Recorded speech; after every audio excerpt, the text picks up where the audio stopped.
Virtually everywhere we look, we see the greenhouse signal predicted by the current climate models. Not just in the surface temperature, but in the sea ice, the way it's changed, snow cover, the way it's changed. Most importantly, in the heat content of the oceans. They're an integrator of long-term change, and it turns out that's where most of the greenhouse warming has gone, into warming up the oceans. One of the most certain effects of climate change or global warming is that sea level is going to rise. And a lot of people are confused about that. It's not going to rise so much because glaciers are melting or the polar ice cap, particularly in Antarctica, is going to melt, which if it did would contribute a lot to it. But a lot of the rise is going to come about simply because as water warms, it expands. So as all the oceans warm up and that water expands, they have to go somewhere. It's going to go up.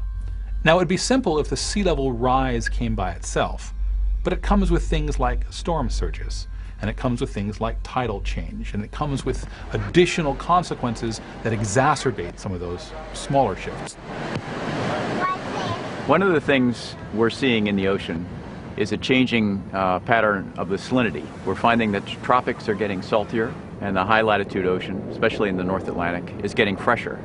And this is dramatic new evidence for man's impact on the global climate system. Our climate is stabilized to a certain extent by a heat exchange between the tropics and the Arctic. The ocean currents, in particular the North Atlantic currents, work to bring heat to the northern hemisphere. Heat from the sun arrives at the equator and is carried north by the ocean. But global warming is melting the polar ice caps and disrupting this flow. Essentially, the hypothesis in this film, which is a real hypothesis, is that we will be messing up something called the ocean conveyor, which brings warm water from the equator, from areas around the equator, up to the north in the Gulf Stream. And it's water that's more saline, it's saltier. When it gets up into the North Atlantic, it sinks, and it forms a conveyor belt that brings warm energy and warm air and moisture northward, cools, and then brings it back down the equator in this sort of conveyor belt thing. And the amount of heat that is left behind by this ocean circulation is staggering. It amounts to the output of about 500,000 large power stations and has a profound effect on the climate for those regions bordering the North Atlantic, including northwestern Europe and the eastern seaboard of the United States and Canada. As we warm the planet, and as we add more fresh water from the melting of sea ice, perhaps from increased rainfall, perhaps from some melting in the polar region, as we add more fresh water into this warm, salty water that's coming up from the tropics, we increase its density. It becomes colder, and it has a tendency to sink. So as that sinks, if we don't have that big pull coming up, there's some possibility, there's some information in the scientific community that leads us to suspect that this North Atlantic heat pump may weaken and perhaps stop. The likelihood that it would stop is probably very low, but you don't have to stop it. You simply need to slow it down. Now we are discovering changes, ongoing changes in the ocean, just in the past couple of years, that suggests that we might be heading towards this type of phenomena, that is a shutdown of the conveyor that would tend to cool off Europe and North America. If a change happens in the North Atlantic region, it can be felt within a year in the tropics. It can change tropical rainfall in ways that are unimaginable according to our previous understanding. So I think the most valuable thing we're getting from studying the past is that the system is more sensitive than we thought. We don't know how the climate system will react to an ice-free Arctic, to a very fresh North Atlantic that perhaps has lost its conveyor system. We just don't understand enough about the climate system to say what will happen, how growing seasons will change, what areas will still support agriculture, what areas won't. Agriculture has been adjusted and adapted to the particular climate conditions in each place. And so when climate changes, it almost doesn't matter if it's wetter or drier, it's going to be a problem for farmers. If you change the weather regime of Europe without dramatic extreme weather events, but just changed, soil moisture and the ability to grow crops there, it would have devastating global financial consequences, consequences on global food production. London, Edinburgh, most of Northern Europe freezes up in the wintertime, and where do all those people go? You have all of that investment in Northern Europe, and where is that going to head, and how does that impact in the dynamics of the rest of the world? Just half an hour ago, Mexican officials closed the border in the light of so many U.S. refugees who are fleeing south. In human history, over the last 10,000 years, most conflicts have been triggered by a collapse of ecosystems around a society, i.e. the inability to support them either from ecological reasons or resource reasons, lack of fuel, lack of food, lack of water, and what those societies do is they raid their neighbors. Water is an explosive issue in the Middle East. The Middle East is already a political powder keg. If the climate regime were to change dramatically and the distribution and availability of fresh water were to change in the Middle East, it's not hard to imagine that that could provoke what is already a very, very difficult situation.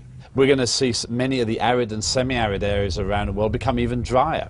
We're going to see agricultural production decrease, especially in the tropics and subtropics, exactly where there's hungry people today. We're going to see the sea level increase, potentially displacing tens of millions of people in small island states and low-lying deltaic areas such as Bangladesh, Egypt and China. How do we deal with millions of boat people? How do we deal with interventions around the world? I mean, just imagine what will happen when 160 million Bangladeshis have to move, and the places they go are India, China, and Burma. That's going to be a big mess. There are people on the front lines that we've been to their communities in our ships, and they're telling us the changes are now. We can verify what your scientists are saying, but it's even worse than what your scientists know. And then there's other kinds of impacts. Let's take another one, which we begin to see already in the system, disease vectors, which is the way of, in scientific jargon, describing where diseases move and how they get around. One of the common ones that we know a fair amount about is malaria. Find it very commonly in the south, in the tropics, and everyone advises you to take your shots before you go down there, because if you get bitten by a malaria-carrying mosquito, then you'll get very sick, and it's really rather unpleasant. We've begun now to see malaria-carrying mosquitoes moving up into Florida and into the United States. There's no abrupt change here, it's just that the habitat for these particular bugs and this disease has expanded because things are just slightly warmer and the wetness that they required is available. And that's projected to move northward. That's projected to move into new areas that they didn't used to exist in. And the warmer it gets, and with these kinds of changes in soil moisture and precipitation, that continues. So while we've got to solve global warming, both by reducing the amount of fossil fuels that we burn, we also need to protect the ecosystems that regulate the climate system of the planet. And that's a major role for both the oceans and for the ancient forests. There's 7 magnificent forests, as we call them, left, 7 ancient forests around the world, and we have spent a lot of time at Greenpeace protecting the Amazon in Brazil. And it's these ancient trees that many have called the lungs of the planet that regulate the greenhouse gases in our atmosphere and help keep the global climate as hospitable as it has been to enable our population to grow to the size that it has become. Trees take on carbon dioxide and they use the carbon to build the woody tissue. When we burn an excessive amount of fossil fuels, we throw an amount of carbon dioxide into the atmosphere that the planet hasn't seen since the age of the dinosaurs. The ancient forests do their best to absorb this. They can even increase their rate of growth. They're overwhelmed by this, however.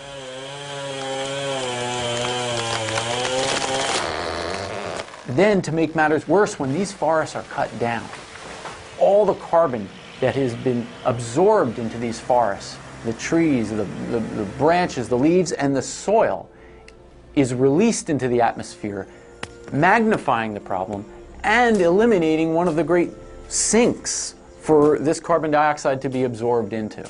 So these problems are directly linked, both the burning of fossil fuels and the necessity for these healthy forests to be absorbing at least some of that carbon dioxide that we throw off. The Earth's climate has already changed, and some further change is inevitable, independent of how much we try and limit our greenhouse gas emissions.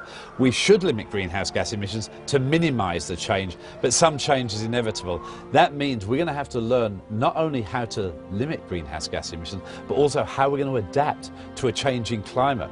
More extreme weather events, more heat waves, more floods, more droughts, more climate variability. How can we grow the food we need in a warmer world, and in some places a drier world and some places a wet world? How can we manage an increase in vector-borne diseases such as dengue and malaria? How can we manage sea level rise with greater storm surges? How can we live in a world where biodiversity is threatened and many of our ecosystems are also threatened? You know, traditionally, Americans, maybe all people, wait until something spectacular happens before they respond. Probably September 11th is the biggest example of that. Unfortunately, with climate change, there really isn't, once you've had a road accident, once you've had something that really is spectacularly bad go wrong, it's probably too late for us to do anything about it. If we see evidence that the climate has begun to shift abruptly, by that time there won't be a lot we can do except sort of put band-aids on the problem and try and, you know, hunker down and get ready for what's coming, because you know, it won't be a matter of trying to conserve fossil fuels at that point. It'll be a matter of trying to manage the resources to support the existing populations that are there, and get ready for the refugees that will be created by the problem.